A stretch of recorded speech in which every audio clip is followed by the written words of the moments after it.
तुम्हाला घरं नाकारणार, ह्यांना सगळ्यांना घरं मिळणार, तिकडनं बाहेरच्या राज्यातनं गुजरातमध्ये येणार ह्यांना घरं मिळणार, तुम्हाला नाकारणार. अहो तुम्हीच नसाल, तुमचंच अस्तित्व नसेल, काय चाटायची आहे महानगरपालिका?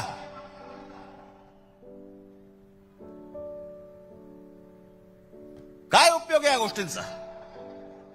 आम्ही भले आमच्या वचननाम्यामध्ये सांगितलेल्या अनेक गोष्टी आहेत ज्या उत्तम करू, उत्तम शहर करू, चांगल्या गोष्टी करू. मला असं वाटतं उद्धव ठाकरे आपल्या भाषणामध्ये या गोष्टी सांगतीलच. अरे पण तुम्ही असायला पाहिजेत ना त्याच्यासाठी. तुमची काय किंमत करून ठेवली आहे लोकांनी? कोण महाराष्ट्रामधला मराठी माणूस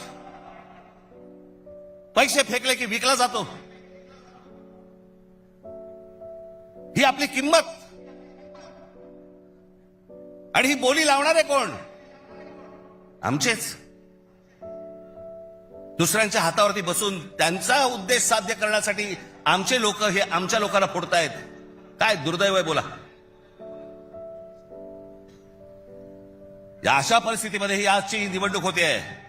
ही मराठी माणसासाठी शेवटची निवडणूक आहे. आज जर चुकलात कायमचे मुकलात म्हणून समजा. आज जर तुमच्या हातातनं ही शहरं गेली, त्यांच्या हातामध्ये गेली, उद्या राजानं मारलं आणि पावसानं झोडलं, तक्रार कोणाकडे करायची? आज इतर राजकीय पक्षांमधले पण जे मराठी लोक आहेत, माझं त्यांनाही आव्हान आहे, सोडा ते सगळं.